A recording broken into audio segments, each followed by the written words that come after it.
Manuel TV.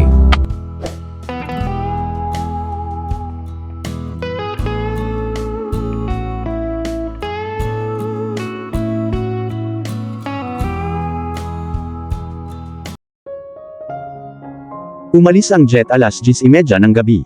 Naalala ko bigla si Diana. Siya ay magiging nag-aalala tungkol sa akin na isinasaalang-alang ang school ay magsisimula sa susunod na linggo sa Lunes.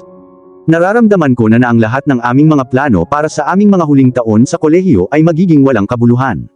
Mas katulad ng mga plano ko. Napili na namin ang aming mga silid sa dorm at sinimulan itong palamutihan noong nakaraang linggo.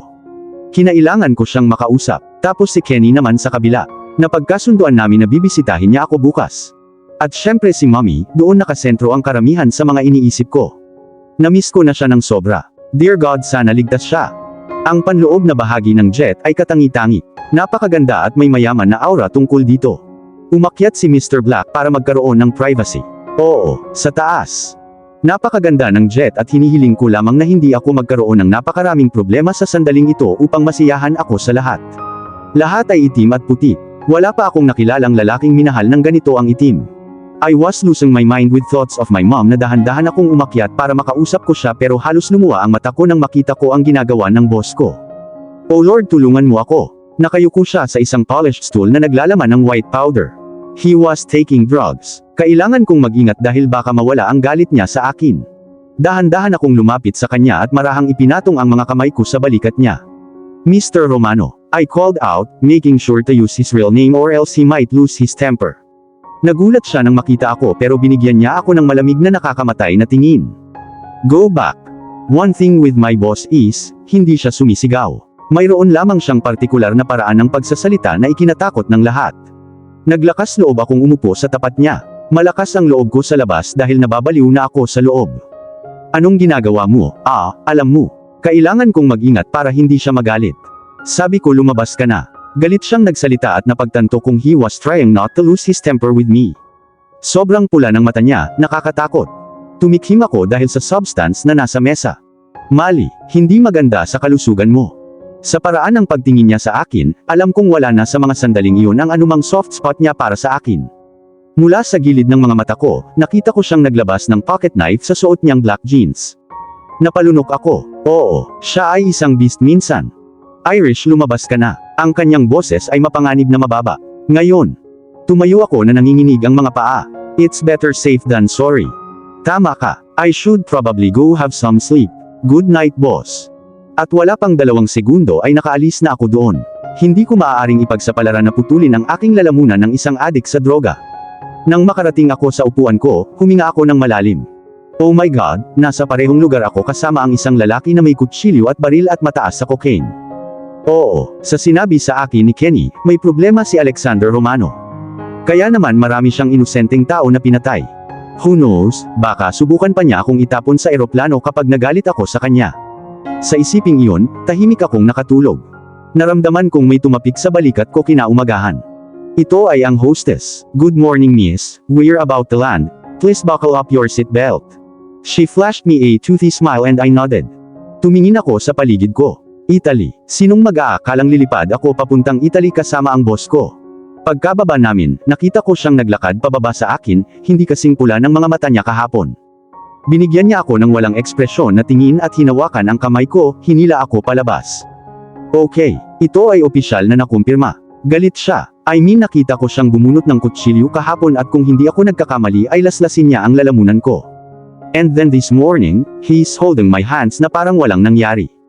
I kept my thoughts to myself until my feet touched the ground and I inhaled. Italy. Lumapit ang piloto kay Mr. Black at may sinabi sa wikang Italian bago bumaling sa akin. Spero che ti diverte il tuo soggiorno qui signora. Hope you enjoy your stay here madam. Nakangiting sabi niya. Ngumiti ako pabalik na wala akong ideya sa sinabi niya. Maya-maya lang huminto ang isang itim na Audi sa harap namin. Iyon ang sasakyan namin papunta sa bahay niya. Tama ang hula ko simula nang lumapit dito si Mr. Black. Lahat ng tungkol sa kanya ay itim.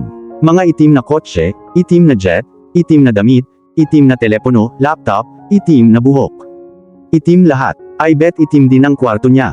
At ang puso niya dahil masyado siyang walang awa. Nagmamadali akong sumunod sa kanya at sumakay sa kotse. Hindi pa rin niya ako kinakausap. Ako dapat ang magagalit dito pero siya. May problema talaga ang lalaking ito. Kahapon ng umaga, we'd shared a hug and I even kissed his cheek. Ngayon, kasing lamig na siya ng yelo. Erg. Madilim ang mga bintana kaya wala akong makita sa labas. Pinindot ko ang button para bumaba ito ngunit hindi ito natinag. Driver, can you wind down my own window? Tanong ko pero hindi man lang lumingon yung lalaki. Para akong tanga, hindi siya nakakaintindi ng English. Binitawan ko ito at tahimik na umupo ng halos 1.5 oras. Gaano kalayo ang bahay na ito mula sa airport? Hindi ko man lang sinubukang kausapin ang Greek god sa tabi ko. Dalawa ang maaaring maglaro ng hindi pinapansin na laro. Naramdaman kong huminto ang sasakyan at binuksan ko ang pinto. Napaawang ang bibig ko habang pinagmamasdan ang magandang bahay sa harapan ko. Gaano karaming pera ang mayroon siya? Sa palagay ko ay hindi ako magsasawang itanong ang partikular na tanong na iyon. Pero paanong hindi ako kung lahat ng tungkol sa kanya ay sumisigaw ng pera? Napakaganda ng bahay at doon ko napagtantong nasa liblib na lugar kami. Mukhang homely talaga, at hindi tulad ng malaking mansyon sa New York. Well, hello Italy. Gaya ng dati nauunang maglakad sa akin ang boss ko, at tahimik lang akong sumunod. Lalong gumanda ang loob ng bahay. Tapos may black girl na lumapit sa amin. Ni hindi ko nga alam kung saan siya nanggaling. She flashed me a smile na nagpaganda sa kanya kaysa dati. Para sa akin, parang nasa early 20s siya. Nilingon niya si Mr. Black. Benvenuto Padrone di Casa. Welcome home boss. Sinabi niya sa matatas na Italian at nakaramdam ako ng selos na wala akong marinig. Nagulat ako nang ngumiti ito pabalik sa kanya. Tapos tumalikod siya sa akin. Say il benvenuto in Italia, you're welcome to Italy. Nakangiti pa rin ako since I had no idea about what she said but I guess it has something to do with my coming to Italy. Then all of a sudden, nagsalita siya. Lei non capisce quello che stai dicendo. Parler in inglese, Anna. She does not understand what you're saying, speak in English, Anna. Humagikgik siya. Va bene, okay. Pagkatapos ay sinabi niya ang ilang mga bagay sa kanya sa wikang Italian, tinitingnan ako paminsan-minsan. Ngumisi ako, so hindi pa rin siya nagbabago. Pinagchichismisan pa niya ako sa harap ko. Pinilit kong itago ang inis ko nang makita ko siyang naglakad palayo. Hi, I'm Annalisa, but I'll prefer it better if you call me Anna. Nakangiti niyang sabi. Pinilit kong baliwalain ang katotohanan na kinakausap niya ako ng kanyang boss o kasintahan, alinman, sa harap ko mismo. Irish Kate, ngumiti ulit siya sa akin na parang may natuklasan lang. What? I just realized you're in a bad mood and the fact that Mr. Romano and I speak in Italian made it even worse. Well, you have nothing to worry about. We were not talking about you. Nakangiti pa rin siya. Natuwa man ako sa sinabi niya, ayokong isipin niya na isa akong seloso na love puppy. Sinong nagsabing may pakialam ako? Humagalpak siya ng tawa. Ang cute mo, alam mo ba?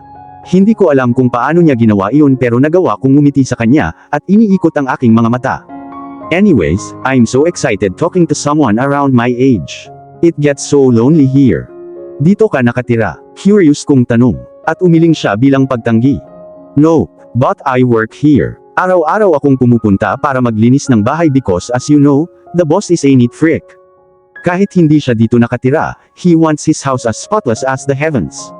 Sinabi niya na parang ito ang pinaka-normal na bagay. Bakit kailangan niyang maglinis ng bahay araw-araw kung walang nakatira dito? Come on now beautiful, ipapakita ko sa iyo ang kwarto mo. At kapag nakapagpahinga ka na ng maayos, we'll get to know each other since we'd be spending so much time together. Napailing na lang ako. Sorry Anna, I'll be leaving soon kapag nalaman ko kung nasaan ang mommy ko. Ipinakita sa akin ni Anna ang aking silid at ito ay kasing ganda ng ibang bahagi ng bahay. Mayroon itong Californian king-sized bed overflowing with pillows and silky sheets. The white and gold colored room just made me wish I could stay here forever, pero alam kong kailangan kong hanapin si mommy. The room smelled rich with its thick fur carpet and napansin ko din na may 2 pinto. Sa palagay ko ang isa ay humantong sa banyo at ang isa, marahil ay isang closet. Nag-excuse si Anna na maghanda ng almusal habang ako naman ay naghanap ng kahit anong simpleng damit na masusuot ko. Pumili ako ng puting crop top at sky blue na skirt. Pagkatapos ay naglakad ako patungo sa mga pintuan. Tila nahulaan ko ng mabuti dahil ito ay isang banyo. Hindi anumang uri ng banyo ang maaari kong idagdag, ito ay super classic. Pareho ang kulay nito sa kwarto, white and gold. Mukha itong isa sa mga banyong nakita mo lang sa mga 5-star hotel. It was already stocked with the right necessities. I could eat in here for crying out loud. At ang bathtub na iyon, ang mga larawan kong nakahiga doon ay bumaha sa aking isipan. I took my time enjoying the bathroom while I washing myself clean. Nang matapos ako, I followed a clear path at napagtanto na humantong ito sa isang closet. Magiging maayos pa kaya ang kwarto ko. Para akong prinsesa. Nagbihis ako at bumaba, sinundan ang amoy ng bacon at eggs hanggang sa makarating ako sa kusina. Nagluluto si Ana ng almusal. Lumingon siya nang mapansin niya ang presensya ko. Hi, you look way too beautiful in that outfit. I'm sorry if I'm talk a lot by the way. I know you're probably jet-lagged so I'll wait until you've rested enough before bombarding you with questions. Panipik. Napahagikik ako. Nagkaroon lang si Ana ng malayang espiritong iyon na kayang tunawin ang anumang anyo ng galit. Okay ma'am, mapaglarong sabi ko. Where was he anyways? Hindi napigilan ng isip ko na isipin siya. Si Ana ay naghain sa akin ng pagkain at pagkatapos magpasalamat sa kanya, umupo ako sa mesa sa kusina na handa nang kumain nang pumasok siya. Isipin ang devil at siya ay lumitaw. Ha! Nagsalita siya ng Italian kay Ana, at napansin kong naglagay siya ng isa pang plato ng pagkain sa mesa at lumabas. Napalunok ako. Looks like I'll be having breakfast with the boss himself. Tahimik siyang umupo sa tapat ko, at kakain na sana nang pigilan ko siya. Ah, don't you pray before eating? Like graces? Kinakabahan kong tanong. I mean it was rude to start eating without appreciating God first. Binigyan niya ulit ako ng walang ekspresyon na tingin. Napansin kong ganyan ang tingin niya kanina. Akala ko hindi siya sasagot kaya nagpatuloy na lang ako at sinabi ang aking grace. I was just about to dig in nang magsalita siya. There's no God. Halos lumuwa ang mata ko. Don't ever say that. There's a God and He loves us. Kinagat ko ang bacon ko at napaungol. Sarap na sarap. Kakaibang mabuti dahil hindi talaga ito katulad ng karaniwang ginagawa ng mami ko. Naramdaman ko ang mga titig niya sa akin at nilunok ko ang pagkain ko saka tumingin ulit sa kanya. Hindi ko alam kung bakit ganito ang tingin mo sa akin, pero hindi ko nababawiin ang sinabi ko. May Diyos at mahal niya tayo. Tumango ako at nagpatuloy sa pagkain ko. Sa gilid ng mata ko, napansin kong hindi niya ginalaw ang pagkain niya. Even if there's a God, He's dead to me. Sabi niya at tumayo na iniwan akong nakatulala. Devil ba siya o ano? Ni hindi niya ginalaw ang pagkain niya. Siguro dapat itinago ko na lang sa sarili ko ang mga tanong ko, sa ganoong paraan, kakainin niya ang pagkain niya. Lagi kong sinisira ang mood niya kahit papaano and I felt guilty. Nang matapos ako sa aking almusal, naghugas ako ng plato at dumiretso sa aking kwarto. Hindi ako makatulog. Nandyan ang mami ko, tapos college, graduation, tapos si Diana na madidismaya kapag nalaman kong umalis ako, tapos si Kenny at panghuli ang boss ko. Karamihan sa mga iniisip ko ay nakasentro sa kanya. Dapat may mali sa kanya. Bagay na nagpalamig sa puso niya na parang yelo. Bagay na lubos na nagpawasak sa kanya. Kinailangan kong malaman.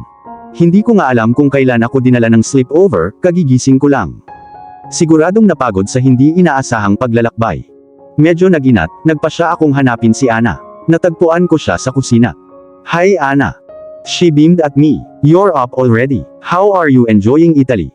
Ngumiti ako pabalik sa kanya. Italy's nice Ana. Napansin kong mineral water ang gamit niya sa halip na tubig mula sa faucet. Anong meron sa pagluluto ng bottled water? Masama ba ang faucet o ano? Tumingin siya sa akin at humagalpak ng tawa. Di ba sabi ko sa'yo si boss is a neat freak, hindi siya kumakain ng pagkain na hindi gawa sa mineral water. Sa narinig ko, pinagtrabahuan mo siya noon sa New York, bakit hindi mo alam iyon? Napatitig ako sa kanya, gulat na gulat. Bumalik ang isip ko sa lahat ng daan-daang bote sa storage room. Lagi ko na lang naiisip na dahil mahilig siya uminom ng tubig. First you clean his house everyday kahit walang nakatira, tapos niluluto mo lang ng bottled water ang pagkain niya, ano pa ba ang hindi ko alam? Muli siyang tumawa. Mr. Romano is a mystery, you can never know everything about him. Kahit hindi ko maiwasang isipin siya, iniba ko ang topic. So anong niluluto mo? Carbonara, sinabi niya sa akin. It's ready already. Please be a darling and go call for that hunk of a boss. Napahagikik ako. Okay, saan ang kwarto niya? Huling kwarto sa itaas na may dobleng pinto. Sabi niya at lumabas na ako ng kusina. Sinunod ko ang direksyon niya at pagdating ko doon, kumatok ako pero walang sumasagot. Kumatok ulit ako pero wala pa rin sumasagot. Sinubukan ko pang buksan pero ayaw bumukas. I gave up at bumalik sa kusina. It looks like he's gone out. Kanina pa ako kumakatok wala namang sumasagot, walang ganang sabi ko. Binigyan ako ni Ana ng kakaibang tingin na parang may naalala lang. Oh, I'm sorry for stressing you out. He's probably in her room as usual. Malungkot niyang sabi. Whose room? Curious kong tanong. Mukhang nag-iisip ng mabuti si Ana saka siya lumingon sa akin. Katrina's room. Sagot niya na parabang nasasaktan siyang banggitin ang pangalan. Katrina, tanong ko, siya kaya ang her, na lagi kong naririnig na pinag-uusapan ni Mr. Black? Sino siya? It's Alexander's place to tell you. Not me, but if you must know, she was the best thing that ever happened to him. Tahimik niyang sabi. Binaliwala ko ang katotohanang tinawag niya lang siyang Alexander sa halip na ang karaniwang may boss, at higit na tumutok sa Katrina. At paano siya nakilala ni Ana? At dito na po, nagtatapos ang part 11 ng ating kwento. Sabay-sabay po nating abangan ang susunod na kabanata. Maraming salamat po. God bless and ingat po tayong lahat.